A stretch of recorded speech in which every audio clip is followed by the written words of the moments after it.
स्वागत है आप सभी लोगों का।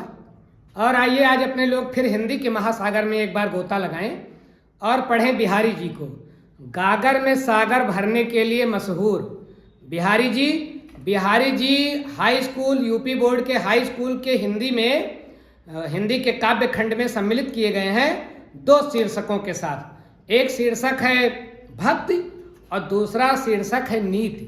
तो जैसा मैंने आपको पहले भी बताया था कि बिहारी जी ने की जो रचना है बिहारी सतसई, उसमें 700 से कुछ ज़्यादा दोहों का जिक्र मिलता है, इसीलिए उसका नाम ही रखा गया है बिहारी सतसई।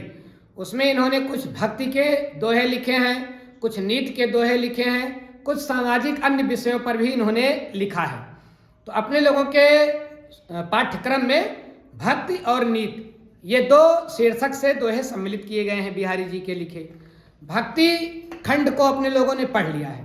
आइए आज अपने लोग नीति खंड को पढ़ें और देखें कि बिहारी जी ने इसमें अपने लोगों को कौन सी ज्ञान परक बात बताई है। तो देखिए, इसका नीति के खंड का कोई भी दोहा आ रहा है तो इसके संदर्भ में आप क्या लिखोगे? इसके संदर्भ में आप लिखोगे कि प्रस्तुत दोहा हमारी पाठ्य पुस्तक हिंदी के काव्य खंड के प्रस्तुत दोहा हमारी पाठ्य पुस्तक हिंदी के काव्य खंड के नीति नामक शीर्षक से लिया गया है। इसके रचयिता हिंदी साहित्य रूपी सागर के अनमोल रत्न गागर में सागर भरने के लिए मशहूर बिहारी जी हैं। ये दोहे बिहारी सतसई से संकलित किए गए हैं। ये इसका संदर्भ हो गया। प्रसंग हर दोहे का अलग अलग होगा, उसकी चर्चा अपने लोग करते रहेंगे। काव्यागत सौंदर्य की भी चर्चा करते रहेंगे हर दोहे के बाद। आइए अपने लोग नीति का पहला दोहा देखें। क्या लिखते हैं बिहारी जी? भक्ति में ही नहीं डुबोते, ये नीति में भी डुबो देते हैं। और बिहारी जी एक सामाजिक समस्या की ओर अपने लोगों का ध्यान ले जा रहे हैं, देश की समस्या की ओर अपने लोगों का ध्यान ले जा रहे हैं। और क्या लिखते हैं अपने दोहे में कि दुस्साह दुराज प्रजान को, दुस्साह दुराज प्रजान को क्यों न बढ़े दुख द्वंद, अधिक अंधेरो जग करत, अधिक अंधेरो जग करत, मिली मावस रविचंद, मिली मावस रविचंद। ध्यान रखें, पहले दोहे के प्रसंग में आप लिखोगे कि प्रस्तुत दोहे में बिहारी जी ने बताया है कि अगर किसी देश के दो राजा हो जाएं, राजा एक ही होना चाहिए, लेकिन अगर किसी देश के दो राजा हो जाएं तो उस देश की प्रजा को कौन सी समस्या हो जाती है? दो राजा होने पर कौन सी समस्या हो जाती है, उसी का जिक्र कर रहे हैं। क्या लिखते हैं बिहारी जी कि दुस्साह दुराज, दुस्साह माने जिसको सहा ना जा सके, असहनीय, और दुराज, दो मतलब दो और राज माने राजा, दो राजाओं का राज दुस्साह को असहनीय होता है। किसके लिए? प्रजान को, प्रजा लोगों के लिए। अगर किसी देश के दो राजा हैं तो प्रजा के लिए असहनीय दुख होता है, दुस्साह, उसको सहा नहीं जा सकता। और ध्यान रखें, दुस्साह दुराज अनुप्रास अलंकार, दुस्साह दुराज प्रजान को, प्रजाओं को असहनीय कष्ट का सामना करना पड़ता है। कब? जब राजा हो जाए दो, तब वो अपनी ओर खींचेगा, वो अपनी ओर खींचेगा, वो टैक्स बढ़ाएगा, वो टैक्स बढ़ाएगा, वो अपना घर भरेगा, वो अपना घर भरेगा, वो अपने लोगों का देखभाल करेगा, वो अपने लोगों का देखभाल करेगा। तो दो राजाओं के, किसी देश में दो राजा के होने पर सबसे बड़ा झंझट किसके लिए खड़ा हो जाता है? प्रजा के लिए। क्यों न बढ़े दुख दंड, क्यों न बढ़े, क्यों नहीं बढ़ जाएगा, मतलब निश्चित रूप से बढ़ जाएगा दुख, कष्ट और द्वंद, लड़ाई झगड़ा। द्वंद का मतलब लड़ाई झगड़ा। बिहारी साहब कहते हैं कि जिस देश के दो राजा हैं उस देश की प्रजा को असहनीय कष्ट होता है और उस देश की प्रजा का दुख मतलब कष्ट और लड़ाई झगड़ा क्यों न बढ़ जाए। एक उदाहरण देते हैं, दृष्टांत, दृष्टांत अलंकार भी है इसमें। अधिक अंधेरो जग करत, बिहारी जी लिखते हैं अधिक और ज्यादा अंधेरो अंधियारा जग करत, जग को संसार को कर देते हैं, संसार में और अंधेरा कर देते हैं। कौन? मिली मावस रविचंद, मावस, मावस मतलब अमावस्या, जिस दिन पूरी रात काली काली होती है, अमावस्या। तो मिली मावस रविचंद, जब रवि मतलब सूर्य और चंद्र मतलब चंद्रमा, अमावस्या के दिन जिस अमावस्या को सूर्य और चंद्र एक ही राशि में आ जाते हैं, रात का मालिक कौन? रात का मालिक चंद्रमा, और दिन का मालिक कौन? दिन का मालिक सूर्य। लेकिन उस रात के मालिकाना हक को दिखाने के लिए सूर्य भी पहुंच जाता है। तो राजा हो गए दो, राजा हो गए दो तो कष्ट बढ़ जाएगा। अधिक अंधेरो जग करत, संसार में और अंधेरा छा जाएगा, और अंधेरा हो जाएगा। कब? जब अमावस्या के दिन सूर्य और चांद दोनों एक ही राशि में आ जाते हैं, दोनों राजा बन जाते हैं, तो प्रजा को मतलब संसार वालों को बड़ा कष्ट होता है। ठीक वैसे जैसे अमावस की रात को सूर्य और चंद्रमा एक ही राशि में आ जाते हैं तो संसार में अधिक अंधेरा छा जाता है, ठीक उसी प्रकार से जिस देश के दो राजा होते हैं वहां की प्रजा को असहनीय कष्ट होता है, दुख और लड़ाई झगड़ा बढ़ जाता है। ये रहा पहला नीति का दोहा। अब आइए इसके काव्यागत सौंदर्य में अपने लोग क्या लिखेंगे, देखें। देखिए इस नीति के दोहे के जितने दोहे हैं सब में भाषा कौन सी होगी? ब्रज। बार बार नहीं बताऊंगा, ध्यान रखिएगा। भाषा होगी ब्रज, शैली होगी मुक्तक, और छंद होगा दोहा, और रस लगभग सब में शांत है। तो ये चार चीजें याद रखिएगा। भाषा सब में ब्रज होगी, शैली सब में मुक्तक होगी, छंद सब में दोहा होगा, और रस लगभग सब में शांत होगा। रही बात अलंकार की, तो अलंकार हम बताते रहेंगे आपको हर दोहे का। अब इस दोहे में कौन कौन सा अलंकार है? इस दोहे में अभी अपने लोगों ने पढ़ते समय ही देखा, अनुप्रास, दुराज और दुसह और दृष्टांत, क्योंकि उदाहरण देकर बताया जा रहा है। तो जहां अपनी बात बताने के लिए कभी कोई उदाहरण ले लेता है, वहां पर कौन सा अलंकार होता है? वहां पर होता है दृष्टांत अलंकार, उदाहरण देकर दिखाया जा रहा है। आगे देखें दूसरा दोहा। दूसरे दोहे में कवि क्या लिखता है, बिहारी जी क्या लिखते हैं? बसई बुराई जासुतन, बसई बुराई जासुतन, ताही को सन्मानु, और भलो भलो कही छाड़िए, खोटे ग्रह जपदान, भलो भलो कही छोड़िए, खोटे ग्रह जपदान। क्या ऊंची बात लिखते हैं। अब इस दोहे के प्रसंग में आप लिखोगे कि इसमें बिहारी जी ने बताया है कि संसार में दुष्ट आदमियों की ज्यादा इज्जत होती है, दुष्टों की, और सज्जनों की कम इज्जत होती है। दुष्ट की ज्यादा इज्जत होती है, सज्जनों की कम इज्जत होती है, यह बताया गया है। आइए देखें क्या लिखते हैं बिहारी जी। बसै बुराई जासुतन, बसै बुराई बाबा अनुप्रास, बसै बुराई जासुतन, जिसके तन में, जिसके शरीर में, जिसके रोए रोए में दुष्टता भरी है, बेमतलब लड़ाई झगड़ा, बेमतलब। कुछ लोग तो लड़ाई झगड़ा करने के लिए इतना परेशान रहते हैं, उनको बहाना चाहिए। एक आदमी तो चौराहे पर खड़ा होकर सबसे यही पूछता था कि आप कितने भाई हो? अगला मान लीजिए 2 भाई है, कहता 2 भाई हूं, तो कहता कि 4 होते तो काव कह लेते आप। अब बताइए ये लड़ाई झगड़ा करने का कौन कौन सा बहाना खोज लेते हैं दुष्ट लोग। बिहारी जी कहते हैं ऐसे दुष्ट लोग जिनके रोम रोम में दुष्टता भरी है, जो लड़ाई झगड़ा करने के लिए उतारू रहते हैं, फालतू मारपीट करते हैं, ताही को सम्मान, संसार में उन्हीं का सम्मान है, संसार में उन्हीं का सम्मान है। अगर आप किसी आदमी को की जिंदगी संवार दीजिए, उसको बहुत दान दे करके उसकी शिक्षा दीक्षा की व्यवस्था कर दीजिए, ये खबर आपको किसी न्यूज चैनल पर नहीं मिलेगी।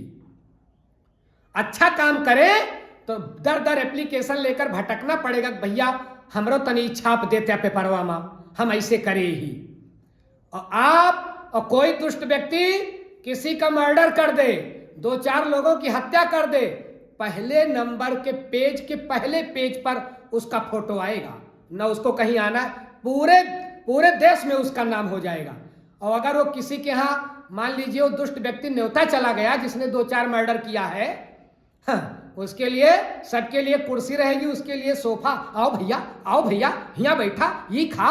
हाँ, कैसे कैसे लोग हैं दुनिया में, दुष्टों का सम्मान है। बिहारी जी कितनी यथार्थ बात लिखते हैं कि बसई बुराई जासुतन, जिसके शरीर में बुराई बसती है, जिसके मन में बुराई बसती है, ताही को सम्मान, ये दुनिया उसी का सम्मान करती है, सम्मान करती है। और भलो भलो कहीं छोड़िए, भलो भलो पुनरुक्ति प्रकाश अलंकार, भलो भलो 2 बार आ रहा है, भलो भलो कहीं छोड़िए।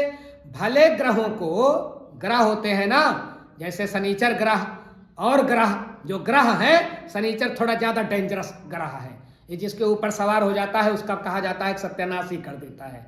तो शनिचर भी एक ग्रह है, और कुछ अच्छे भी ग्रह हैं, जैसे बुध है और शुक्र है, बृहस्पति है, ये कुछ अच्छे भी ग्रह हैं। तो ये जो भले ग्रह होते हैं इनके लिए कोई पूजा पाठ नहीं, भलो भलो कहीं छोड़िए। बिहारी जी कहते हैं कि जो भला ग्रह होता है, अगर अपने लोगों के ऊपर जो है बृहस्पति की छाया है, शुक्र की छाया है, बुध की छाया है, कोई नहीं जानता कि मेरे ऊपर कौन से ग्रह की छाया चल रही है। लेकिन अगर अपने लोगों के ऊपर शनिचर ग्रह सवार हो जाए तो पंडित जी तुरंत बताएंगे भैया तुम्हारे ऊपर शनिचर चलता है, और इतना हनुमान चालीसा रोज पढ़ा, सुंदर कांड के रोज पाठ करा, और जो रहा है हनुमान जी के मंदिर में जाई के पूजा अर्चना करा, और काला काला कपड़ा दान करा। मतलब इतनी लिस्ट आपको समझा देंगे। अगर शनिचर ग्रह का, शनि ग्रह का आपके ऊपर प्रकोप हो गया, और अगर अच्छा ग्रह है तो भलो भलो कहीं छोड़िए। जो भले ग्रह हैं उनको तो भले भले कहकर छोड़िए, उनके लिए कोई पूजा पाठ नहीं है।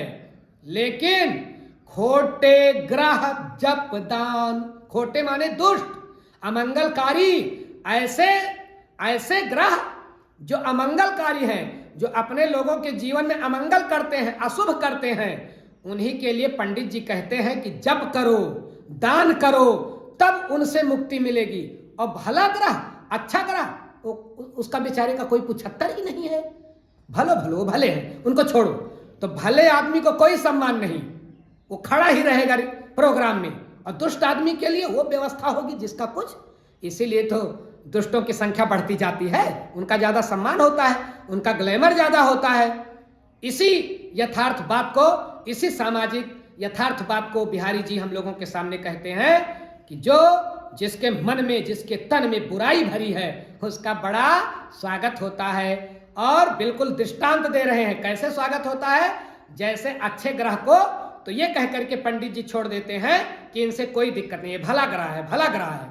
लेकिन जो दुष्ट ग्रह है उसके लिए पंडित जी कहते हैं थोड़ा कुछ दान करो, पूजा पाठ करो। हरे दुष्ट लोगों से भगवान भी डरते हैं, दुष्ट लोगों से भगवान भी डरते हैं। कैसे दुष्ट लोगों से भगवान डरते हैं? एक तो गांव देश में लोग एक छोटी सी कहानी बताते हैं कि एक मां के 2 बेटे, एक महादुष्ट और एक महासज्जन। एक मां के 2 बेटे, एक महादुष्ट एक महासज्जन। तो रात में मां को सपना आया, देवी जी प्रकट हुई, कहा है अपने उस दुष्ट बेटे को संभाल लो, नहीं तो मैं अच्छे वाले बेटे को नुकसान पहुंचाऊंगी। दुष्ट बच्चे को संभाल लो, ये देवी जी रात में सपने में कह रही हैं मां से कि दुष्टवा का संभाला, ना तो इजोन अच्छा लड़कवा है ना, एक ही जीव हम ले लिया। अरे माता जी खड़ी हो गई, कहा दुर्गा जी ये क्या कहती हैं आप? अरे दुष्ट को आप ही संभाल लीजिए, ये दुष्ट को मैं संभालूं? दुर्गा जी ने कहा क्षमा करो, दुष्टवा से हमहू डराइत है, आपके दुष्ट लड़के से मुझे भी डर लगता है, हम उसी सज्जन को पीड़ा देंगे। तो भैया ये संसार के देवता भी दुष्ट लोगों से, जब राक्षस निकलते थे ना तो सारे देवता इंद्राज जाए जाए गुफा में लुकात रहे, वो भगदड़ मचत रही जो ने कोनो जवाब ना है। और सज्जन को परेशान करते हैं, पूजा पाठ करने वाले को देवता परेशान करते हैं, और दुष्ट राक्षसों से भगते थे, भगदड़ मच जाती थी। तो भैया बिहारी जी बहुत अच्छी बात लिख रहे हैं कि जो दुष्ट होता है समाज के लोग उसका सम्मान करते हैं, और कितना बढ़िया दृष्टांत देते हैं, जैसे अच्छे ग्रह को भला भला कह करके छोड़ दिया जाता है, और जो अमंगलकारी खोटे ग्रह होते हैं उनके लिए जप और दान की व्यवस्था होती है। तो ये रहा भैया दूसरा दोहा। दूसरे दोहे में कौन कौन सा अलंकार है? अनुप्रास भी है, पुनरुक्ति प्रकाश भी है, और दृष्टांत भी है, उदाहरण देकर बताया जा रहा है। तो दृष्टांत बाकी कौन कौन सा जो है काव्यागत सौंदर्य होगा वो मैंने आपको पहले ही बता दिया है कि वो सब में रहेगा। आइए तीसरा देखें भैया। तीसरे में बिहारी जी क्या कहते हैं? अब देखिए गागर में सागर भर रहे हैं ना, कितनी ऊंची ऊंची बात छोटे छोटे में कह दे रहे हैं। आगे बिहारी जी क्या लिखते हैं? तीसरा दोहा देखें हम लोग। नर की अरु नल नीर की, अनुप्रास फिर शुरू हो गया है। नर की अरु नल नीर की, गति एक करी जोई, जेते नीचो होई चले, ते तो ऊंचे होई, ते तो ऊंचे होई। इसके प्रसंग में क्या लिखेंगे आप? इस दोहे के प्रसंग में आप लिखोगे कि प्रस्तुत दोहे में बिहारी जी ने बताया है कि जो व्यक्ति अपने को थोड़ा नीचे करके समझता है, सबसे विनम्र होकर के रहता है, उसका उतने सम्मान होता है। जो जितने विनम्र रहेगा उसका उतने सम्मान रहेगा। आइए देखें। नर की अरु नल नीर की, नर मतलब पुरुष की, मनुष्य की, और नर नल नीर की, और नल के नीर, नीर माने पानी, नल माने नल। आप लोग देखे होंगे बोरिंग से जो पानी निकलता है, कुआं। तो नर की अरु नर नल नीर की, नर की मतलब मनुष्य की, और नल के पानी की, गति एक कर जोई, एक ही प्रकार की गति समझना चाहिए। नर की और नल नीर की, नल के पानी की और मनुष्य की एक ही गति समझनी चाहिए, दोनों की एक जैसी गति है। कैसे? बता रहे हैं कि जे तो नीचे होई चले। भैया नल की बोरिंग जितने गहरी कराओगे, 200 फुट कराओगे, तो पानी निकलने के लिए कितना 100 फुट ऊपर उठेगा? 200। 300 फुट बोरिंग कराओगे तो 300 फुट पानी निकलेगा, ऊपर आएगा, धरती पर गिरेगा। और अगर 20 फुट करवाओगे बोरिंग तो 20 फुट निकलेगा। वो पानी ज्यादा ऊपर चढ़ेगा जिसकी बोरिंग जितनी गहराई तक जाएगी। जितने नल की बोरिंग नीचे होगी, जितने गहरा गड्ढा खोदा जाएगा, उतने ऊंचे चढ़ेगा। जे तो नीचे होई चले, जितना नल की बोरिंग नीचे जाएगी उतने ऊपर उसको चढ़ना पड़ेगा, सामान्य सी बात है। उसी प्रकार से जो व्यक्ति विनम्र होकर चलता है, जितने झुककर चलता है, ते तो ऊंचे होए, उतना ही वो ऊंचा जाता है। देखिए अगर आपके अंदर झुकने का गुण आ गया ना, तो आपको इस दुनिया में कोई झुका नहीं सकता है। अगर आपने झुकना सीख लिया तो आपको इस दुनिया में कोई झुका नहीं सकता है। और झुकना फलदार वृक्ष की पहचान है। जब वृक्ष फल जाता है तो झुक जाता है, छोटे छोटे बच्चों का डंडा खा लेता है। जब वृक्ष फल जाता है तो झुक जाता है। छोटे छोटे बच्चे ईंटा मार करके, ढीला मार करके तोड़ते हैं, पेड़ कुछ कहता है क्योंकि बड़ा है, विनम्र झुक जाता है कि मैं बड़ा हूं। तो कभी कभी बड़ा होने के लिए विनम्र होना पड़ता है। कितनी प्यारी बात बिहारी जी लिखते हैं कि मनुष्य की और नल के पानी की, नीर पानी की एक ही गति समझनी चाहिए। जितने नीचे बोरिंग होगी उतने ऊपर पानी चढ़ेगा। व्यक्ति जितना विनम्र होगा उतने ज्यादा वो सम्मानित होगा। जितना विनम्र होगा उतने सम्मानित होगा। आप सम्मान दीजिए, सम्मान आपको मिलेगा। सम्मान आप नहीं देंगे कभी नहीं पाएंगे। सम्मान देने पर ही सम्मान मिलेगा। ये दुनिया यूट्यूब जैसी है। यूट्यूब समझ रहे हो ना, यू के आकार की ट्यूब, जो डालोगे वही मिलेगा। यू आकार की नली ले यूट्यूब, अरे यूट्यूब होता है ना, यूट्यूब चैनल। तो यूट्यूब का मतलब आप लोग क्या समझते हो? यूट्यूब, दुनिया यूट्यूब है। एक हिस्से से यू वाले आकार में पानी डालिए, कांच की नली हो यू आकार की, ऊपर से जितना पानी डालोगे उतने निकलेगा। इस दुनिया को जो तुम दोगे वही तुम्हें मिलेगा। द्वेष दोगे द्वेष मिलेगा, घृणा दोगे घृणा मिलेगा, प्यार दोगे प्यार मिलेगा, सम्मान दोगे सम्मान मिलेगा। यही बात कवि कहता है कि नर की और नल के नीर की एक ही गति है, जितने नीचे जाएंगे उतने ऊंचा उठेंगे, जितने विनम्र मनुष्य होगा उतने वो ऊंचा उठेगा। ये रहा तीसरा दोहा। तीसरे दोहे में कौन कौन सा अलंकार है? अनुप्रास तो दिखाई ही पड़ गया, और इसमें विरोधाभास भी है। नीचा ऊंचा, जो नीचे जाए ऊंचे आए, उल्टी बात कही जा रही है ना। तो कौन सा अलंकार होगा? होगा विरोधाभास। दो उल्टी बात एक साथ कही जा रही है, नीचा और ऊंचा। जो नीचा वो नीचा रहेगा, ऊंचा कैसे हो जाएगा? लेकिन करवाया जा रहा है। यही तो कवि की महानता है, जो चाहे सो करवा दे। तो विरोधाभास अलंकार। आइए चौथा दोहा देखें। और बाकी कौन कौन सा जो है काव्यागत सौंदर्य है उसकी चर्चा पहले ही कर दी गई है, वही सब में होगा। आगे देखें, चौथा दोहा देखें। बढ़त बढ़त संपत्ति सलिल, मन सरोज बढ़ जात। बढ़त बढ़त संपत्ति सलिल, मन सरोज बढ़ जाई। घटत घटत सूना घटे, घटत घटत पुनि न सूना घटे। बरसमूल कुम्हिलाई, बरसमूल कुम्हिलाई। इसमें और बड़ी बात लिखते हैं बिहारी जी। क्या लिखते हैं?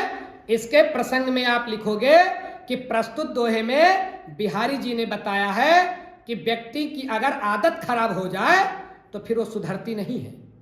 अगर किसी की आदत खराब हो जाए तो सुधरती नहीं है। और देखें कैसे बता रहे हैं। बढ़त बढ़त संपत्ति सलिल, बढ़त बढ़त पुनरुक्ति प्रकाश अलंकार जा रहा है। बढ़त बढ़त दो बार। बढ़त बढ़त संपत्ति सलिल, संपत्ति माने धन और सलिल माने पानी। संपत्ति रूपी पानी के बढ़ने से, संपत्ति रूपी पानी के बाढ़ आने से सरोवर में, तालाब में जैसे जैसे पानी बढ़ता है वैसे वैसे उस तालाब का कमल भी बढ़ता है। कमल देखे हो? गांव के तालाब में कमल नहीं होता, कुई होती है। कुई तो आप लोगों ने देखा ही होगा, सफेद सफेद फूल होता है। तो जैसे जैसे पानी तालाब में बढ़ता है, कुइयों ऊपर को आती जाती है, वो बढ़ती जाती है। तो बढ़त बढ़त, डूबती नहीं है पानी में। बढ़त बढ़त संपत्ति सलिल, संपत्ति रूपी पानी के बढ़ने से, संपत्ति रूपी पानी के बढ़ते बढ़ते रहने से मन सरोज बढ़ जाई। मन रूपी कमल बढ़ जाता है। उधर पानी बढ़ेगा तो कमल बढ़ेगा, और इधर संपत्ति बढ़ेगी तो हमारा मन बढ़ेगा। मन रूपी कमल, रूपक अलंकार। संपत्ति रूपी पानी, रूपक अलंकार। संपत सलिल में रूपक, और मन सरोज में रूपक। ये भी ध्यान रखिएगा, रूपक अलंकार। जहां पर तुलना ऐसी की जाए पता ही न चले। तो संपत्ति रूपी पानी के बढ़ने से मन रूपी कमल बढ़ जाता है। मैंने बताया कुई बढ़ जाएगी, कमल बढ़ेगा। पानी चाहे जितना आए तालाब में, ऊपरे रहेगा कुई का फूल, उतने ऊपरे रहेगा कमल का फूल, कभी डूबेगा नहीं। अब बढ़ गया पूरा, बरसात में खूब बढ़ा, 25 फुट चढ़ गया ऊपर, 25 फुट डंठल बढ़ गया कमल का, कुई का। लेकिन बिहारी लिखते हैं कि घटत घटत सू ना फिरी घटे। लेकिन फिर आया जेठ का महीना। अब जेठ का महीना आया मतलब मई जून का महीना आया, अप्रैल का महीना आया, पानी घटना शुरू हुआ, घटने लगा। घटत घटत पानी घटने लगा। सूना फिरी घटे। लेकिन पानी घटने लगा तो क्या कमल भी घटेगा? उसकी डाल कम होगी? कैसे बढ़ी हुई डाल छोटी होगी? सूख जाएगा। घटत घटत सुन फिरी घटे। घटते घटते वो घटता नहीं है। कौन? कमल का डंठल बढ़ गया तो बढ़ गया। और बर समेत कुम्हिलाए, बर समेत पूरे जड़ समेत कुम्हिलाए, सूख जाता है। पानी बढ़ने से तो कमल बढ़ जाता है, लेकिन जब पानी घटने लगता है तो घट नहीं पाता है, खत्म ही हो जाता है, सूख ही जाता है। वो कमल का जो फूल है, पेड़ है, वो पानी के घटने से घट नहीं पाता। आदत खराब हो गई, पानी बढ़ा खुद भी बढ़ गया।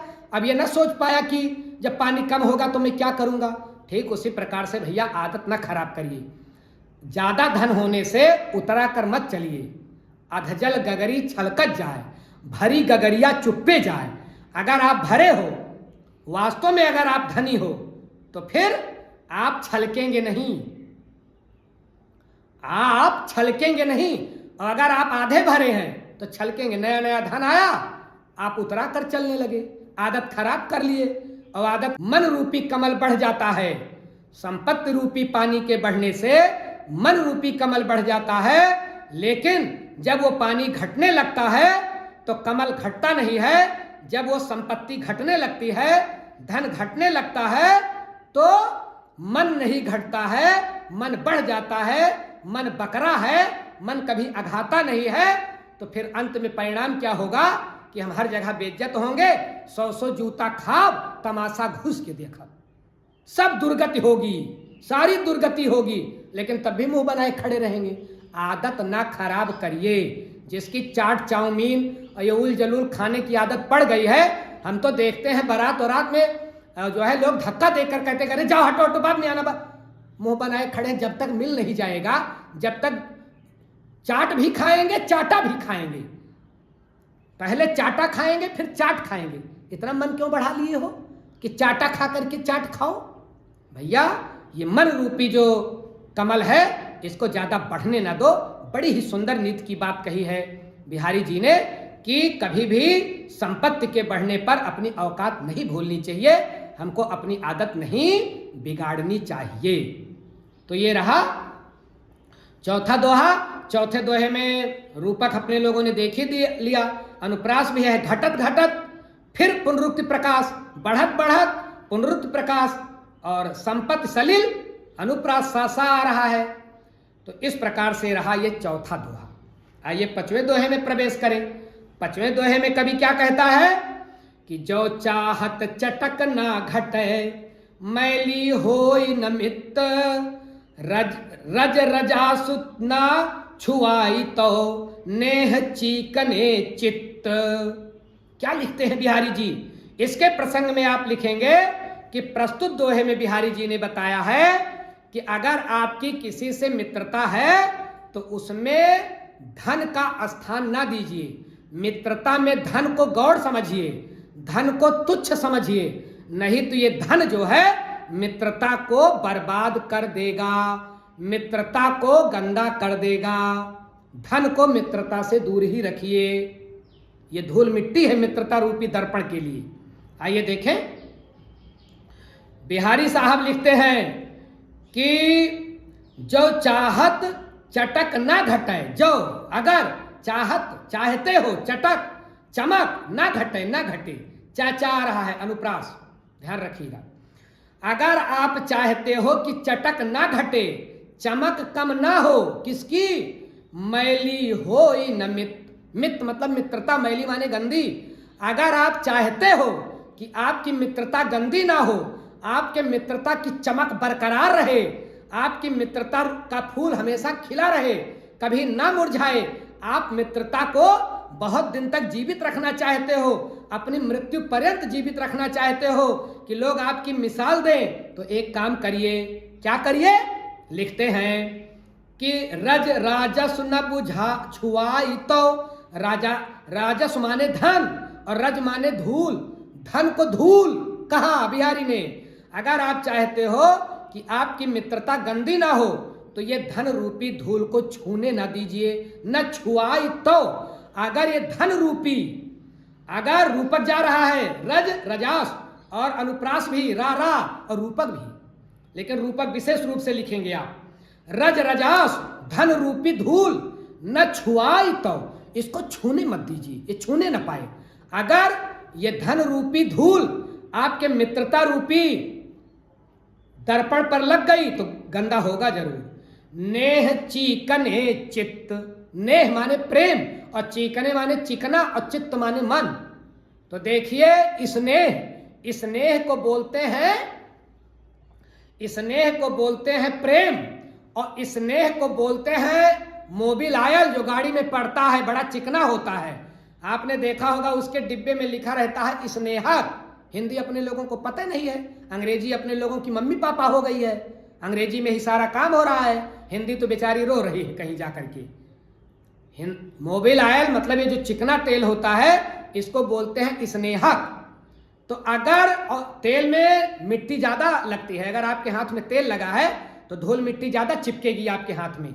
अगर स्नेह मतलब प्रेम रूपी चिकनाई में, स्नेह रूपी चिकनाई में देखिए कितना ज्ञान था।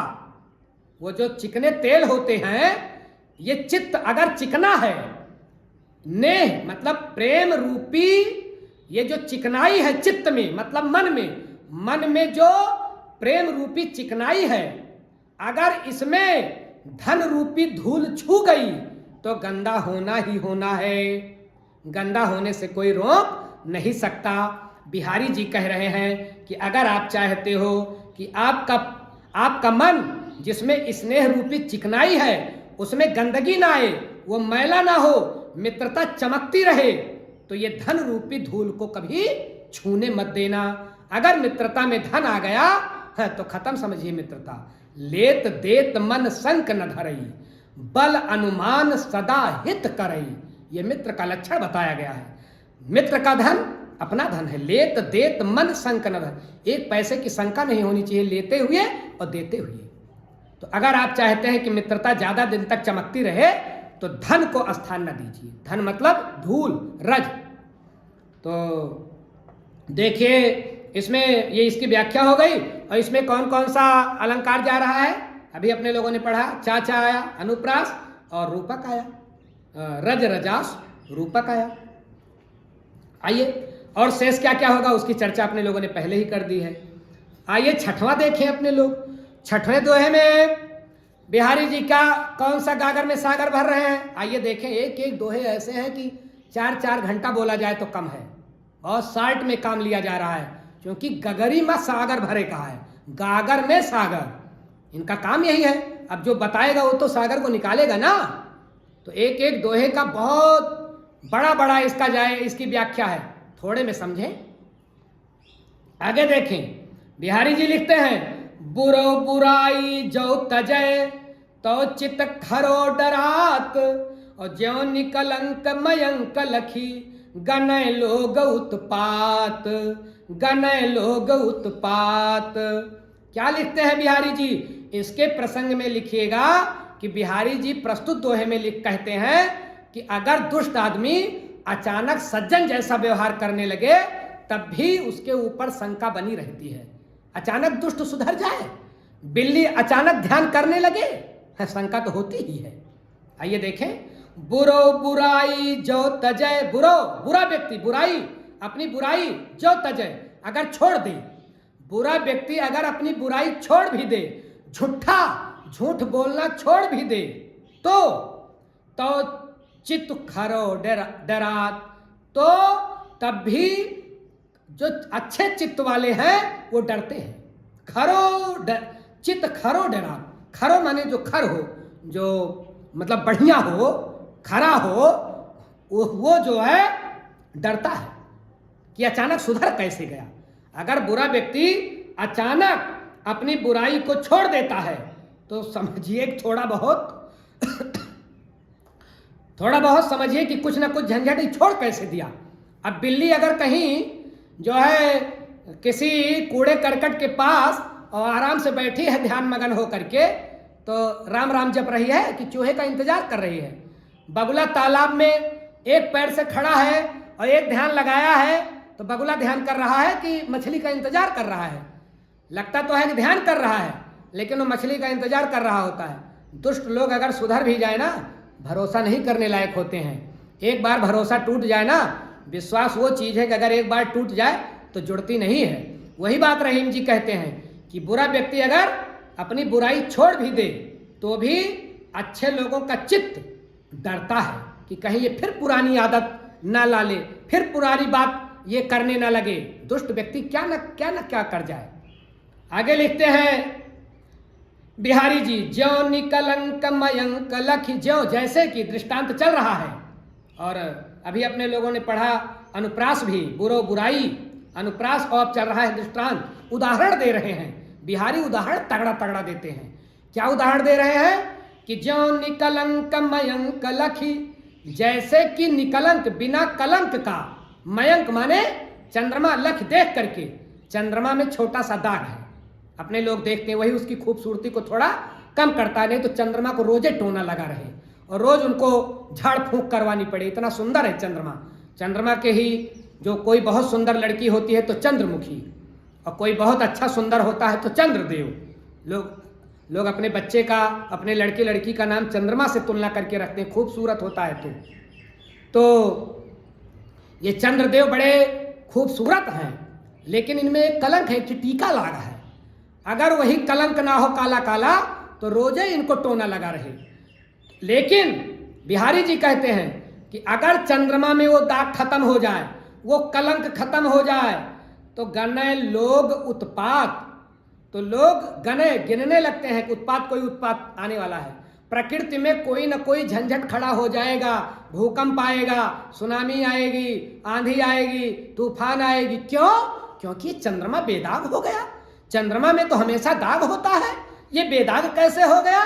जैसे चंद्रमा कभी बेदाग नहीं हो सकता, और अगर हो गया तो कुछ न कुछ उल्टा सीधा बिना किए जाएगा नहीं, ठीक वैसे दुष्ट लोग कभी अच्छे नहीं हो सकते, और परिस्थिति बस अगर कभी अच्छे हो भी गए तो मौका पाएंगे तो कुछ न कुछ दुष्टता करके ही जाएंगे। दुष्ट व्यक्ति, चोर कितना भी सुधर गया हो, लेकिन अगर आपके घर आएगा न्योते में ना, ओका देखते रहबा कि कौनी ओर जाता है, कहाँ जाता है, चप्पले की ओरी तो ना लखता है, और कुछ न पाए चप्पल चोरा के लीजिए। तो भैया ये दुष्ट लोग अगर सज्जन भी हो जाए ना, तो इनके ऊपर शंका बनी रहती है। अच्छे लोग इनको डरते रहते हैं कि पता नहीं ये कब अपनी दुष्टता फिर से दिखाने लगे। और उदाहरण किसका दिया?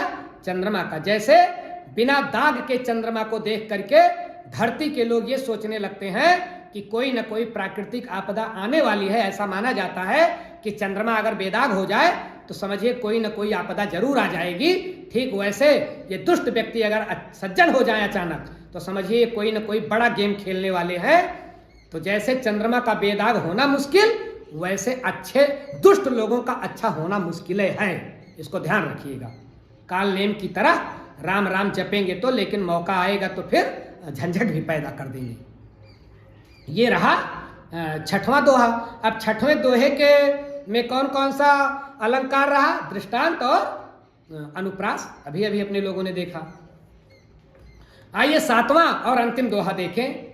स्वार्थ सुकृत न श्रम व्यथा, और देख विहंग विचार, और बाज पराए पानी परी, तू पंछीनु न मारी, तू पंछीनु न मारी। देखिए ये दोहा बिहारी जी ने लिखा तो था जय सिंह के लिए, जो औरंगजेब के लिए लड़ाई किया करते थे।